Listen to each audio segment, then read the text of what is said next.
guiding me home. When the night's closing in, it's falling on my skin. Oh God, will you come close? So bring out the song in me, crescendos past tragedies, and while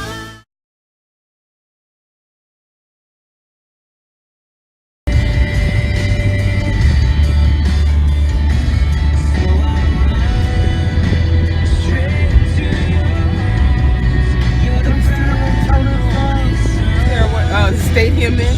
This place is so raunchy. There's cars down there.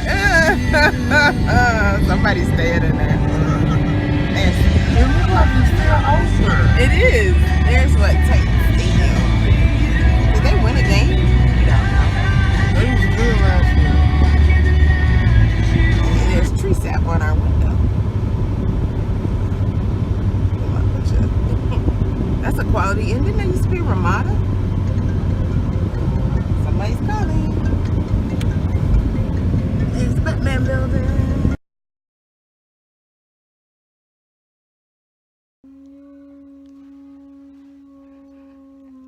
2, 3. It's raining again. I don't know if you can see me. Clouds rolling in, thunder echoes, and the forecast calls for dreary, but even if the waters rise, I'm fighting currents, trying to survive. There's sinking sand and deadly tides. I won't be swept away.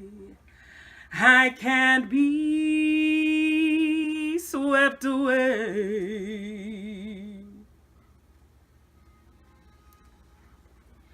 Razor sharp winds slashing my dreams into pieces.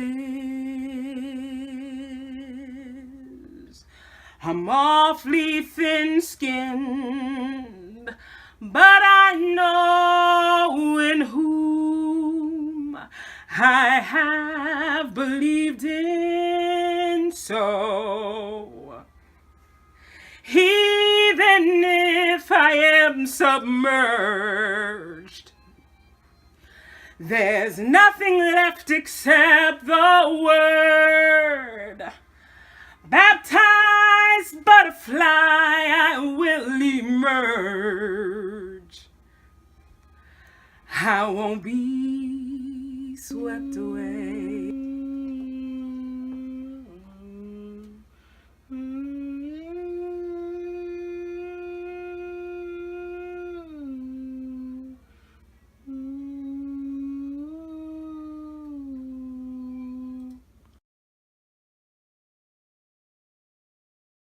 I just go to rotate. Are you stuck? No, my legs is hurt. I'm full though. Well, this is, like I said, our favorite restaurant, or one of our favorite restaurants in Nashville. And they have the cutest little stuff for sale. It's called the Chef's Market. But the reason why John really likes it is because they have the best cake ever. What's that back there? This is a lemon curd down here. Let me have a lemon curd. All right, this is to go. Yes. All right. Is that, what is that, key lime cake? That looks good. That is key lime. That is good. I'm happy with that. Have we had that? What kind of cake did you get? I got lemon curd. It's even better than my lemon pie. It's even better than my lemon cake. And that's saying a lot. So yes, so this is our favorite restaurant when we come to Nashville. We miss it. We lived here. We eat here all the time. And we love scriptures. And I am going to have Can I have a piece of German chocolate cake? And also German. Yes. We love you guys. We love your food. We love coming here. We drove all the way from Louisiana and we said, where are we going to eat? Actually, it wasn't that. We didn't have to think about it. Jimmy, your order's ready, Jimmy. I should have took a picture of the food, but we ate it too fast. So that's it. So here's Nash Vegas. Well, this is actually Goodletsville.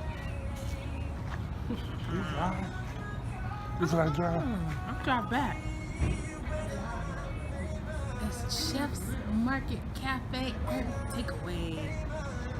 If you come to Nashville, you have got to eat here. And I'm going to show you guys the cake later. I'm not supposed to really eat cake, but today's the cheat day. Woo, woo, woo. So this is our old stomping grounds. We used to live off of this road. It was Rafferty's. We didn't like that. I sang at that Chick-fil-A for Christmas one year. This is Gallatin Pike, and we used to live up here. That's Riverside Mall. I went in there once at 2 in the morning. Rivergate Mall. I went in there once at 2 in the morning to get John some socks for Christmas. And let's see what else. Look, there's Chili's. Look, oh yeah, just like in Leesville. We've eaten at that Chili's. We've eaten at that Red Lobster for the seafood lover in you. This was we went and tried to get a car from that car dealer. I don't remember that. I do. Let's see what else do we see. This was our stomping grounds, boy. We never went in that Panera, but now that's all we eat. Panera when we on the road. Hey, there's a Hobby Lobby over there. Did I know that? Was that Hobby Lobby there when we lived there? I don't remember that. Nashville has changed so much. What is that? Nasty barbecued yuck. Royal Furniture. I don't know about that. Oh yeah, that Hobby Lobby. So I want to do a quick hotel tour. This is La Quinta in Goodletsville, Tennessee, right outside of Nashville. It's Nashville. And we always stay here, and we got an upgrade because we are La Quinta Elite members. And so this is our bathroom. And we've got a jetted tub. And there's Bucho. And Bucho just had some chicken nuggets because when we travel, that's what he gets. And this is the dressing area. We like this hotel. Because like I said, we're elite members, and so we get an upgrade. Okay, so here's the rest of the tour. Here's the bedroom. It's already junky. There's a little dog. I don't know what she's over there doing. There's her bed, which she won't sleep in. She'll sleep in that bed. There is Bucho's bed, which he will sleep in. There's Bucho eating chicken nuggets off the floor. And this is our living area. John is at the pool. And sitting area, TV, little desk area, little kitchen area. Here is what the cake looks like from the chef's table. This is John's cake. Look at that. This is a lemon curd. I got chocolate, German chocolate. And that's what the doggies ate. They had their crispy chicken nuggets. And so I'm about to put some dog food down for them, which they won't eat, but I put it down anyway because I want them to have a balanced, nutritional meal. Here it is in the cup. I have to soften it because Bucho doesn't have any teeth.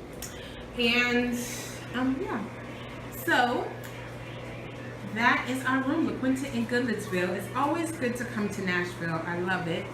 I hate that we don't get to see everybody we want to see. We actually lived in this hotel for about a month when what were we doing?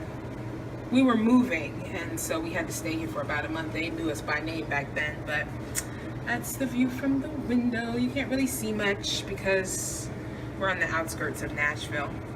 So I gotta go get ready for tomorrow. I'm at the Carnton Plantation And they're the puppies. They don't know what they're doing with themselves. Pucho will go OUT when John comes back. And you gotta spell it because he knows what it means. Right, boo-boo? They're looking for chicken nugget pearls. So, that's it. I did get to see my brother and sister-in-law, and that was great.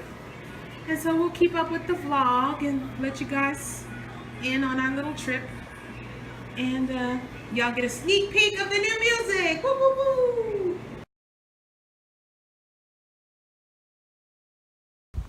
Okay, so I just finished my presentation, and this is the battlefield where Battle of Franklin occurred, and that's the house. That's Carnton Plantation. I tell stories about it. Here's one. 6 Confederate soldiers died on the porch there during the Battle of Franklin, and if you go inside, you can see the blood stains on the floor and bullet holes in the walls. And then down over there, I'm not going to go because John is waiting for me, but there's a slave quarter. But and then back over there is the cemetery. I'm not going to go over there either. I'll have to get a better view. She said she was going to invite me back for Blue and Gray Day, so hopefully we get some better footage then. So that's it. Signing off. On our way back home. So we did stop, and this is the Carnton Plantation's cemetery. These are all Confederate soldiers. This is the largest cemetery of Confederate soldiers that is privately owned in the United States. It's run by the Battle of Franklin Trust, and you can see the plantation in the background, and out there is the field where part of the battle took place. I mean, the battle took place all over here. All back here, this was all a battlefield. And so, but if you are a reader and you've ever read the book The Widow of the South, this is where it took place. The Widow of the South was New York Times bestseller, and Carrie McGavitt, who lived in Carnton Plantation after the battle, the Union soldiers left, and they took all of their dead and marched up and buried them in Murfreesboro, but they left all of the Confederate soldiers just dying and dead here on the McGavitt's land, and so they buried them really quickly. And then in the spring of that same year, the bodies began to come up out of the ground, and so the McGavitts donated part of their family cemetery to bury these Confederate soldiers. And so they buried these Confederate soldiers here. The McGavitts are buried here as well. I think they're on that end. I think they're on that end where the bigger gravestones are. But Karen McGavitt, until the day she died, she wore black, and she tended this cemetery with her slave, who some people thought was her sister actually, Mariah. Well, she wasn't a slave anymore because it was after the war. And they had every name in a book, and she carried the book and tended this cemetery until she died. And the book is in the house. You can see the book in the house. And they called her the Widow of the South because that's what she did. She tended this cemetery until she died. And so I've sung in this cemetery for like their memorial service where slave descendants come back and then family descendants come back. And I've done a number of other programs here as well. Work closely with the staff here. It's an important part of history. I know some people be like, why are you, as an African American, telling the story in front of this Confederate graveyard? But you know what? I could tell you a whole story about Confederates and the average Confederate who was fighting. He wasn't really fighting in regards to slavery. He couldn't pay his way out, so he kind of had no choice. He had to fight. But he didn't actually, the average Confederate had one slave or two slaves or no slaves. And the really rich guys at the beginning of the war were able to pay so that they didn't have to fight. But of course, it was a devastating war. But the reason why I do this work is because I believe as African Americans, we have to know our history. And more importantly, I know I've always, when I was in college, we used to always talk about it is not the responsibility of the oppressed to educate the oppressor. So I was radical back in those days. Now I'm a Christian, have a different perspective on things. But if we don't tell the story, who will? Somebody needs to tell these little children the story about the evils of slavery. So I just finished talking to about 40 white children. There was not a black child in there that had enrolled for history camp. And I told them about the evils of slavery. I told them about flat packed and tightly packed and what it was like to have to be sold away from your family. And because those who don't remember history are doomed to repeat it. And so we got to teach. And if not me, then who? I don't know. So that's why I do this work. And I do this work to keep this fantastic, creative art form that my ancestors, the slaves, created. The Negro spiritual slave songs.